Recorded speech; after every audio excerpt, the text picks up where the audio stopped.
नमस्कार, आपका स्वागत है। आज हम आपको सुनाने जा रहे हैं भगवान गणेश के जन्म की अद्भुत कथा। एक ऐसी कहानी जो विश्वास, कर्तव्य और मातृत्व के गहरे बंधनों को दर्शाती है।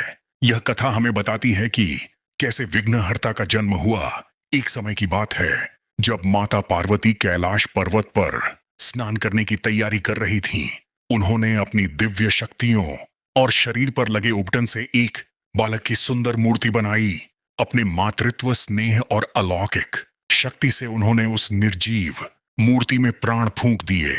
वह बालक जीवंत हो उठा और उसका मुख दिव्य तेज से चमक रहा था। माता पार्वती ने उसे अपना पुत्र माना और उसे आदेश दिया, पुत्र, तुम इस गुफा के द्वार पर पहरा दो और मेरी आज्ञा के बिना किसी को भी अंदर मत आने देना। बालक ने अपनी माता की आज्ञा को शिरोधार्य किया और पूरी निष्ठा से द्वार की रक्षा करने लगा।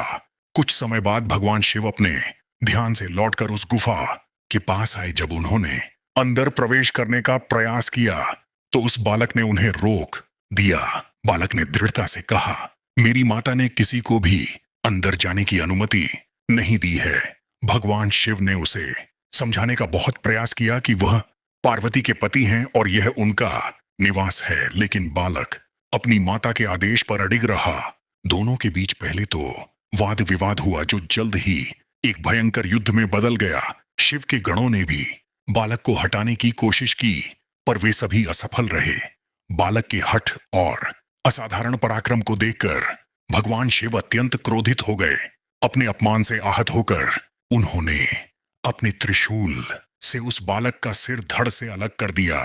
जब माता पार्वती स्नान करके बाहर आईं तो उन्होंने अपने पुत्र को मृत अवस्था में देखा। यह दृश्य देखकर वे शोक और क्रोध से भर गईं। उनका रौद्र रूप देखकर तीनों लोकों में हाहाकार मच गया।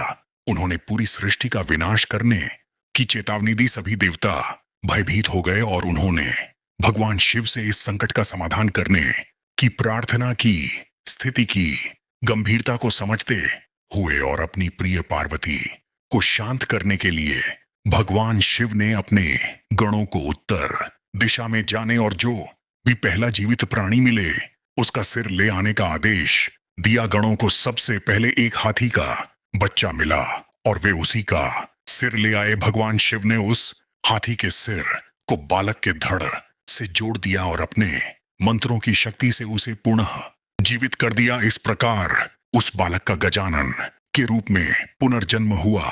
भगवान शिव ने उसे अपने सभी गणों का अध्यक्ष यानी गणपति घोषित किया और यह वरदान दिया कि किसी भी शुभ कार्य से पहले उसकी पूजा की जाएगी।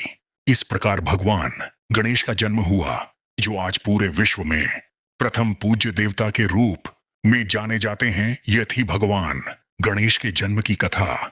अगर आपको यह कहानी पसंद आई हो तो हमारे साथ बने रहें। हम आपके लिए ऐसी ही और भी पौराणिक कथाएं लाते रहेंगे। धन्यवाद।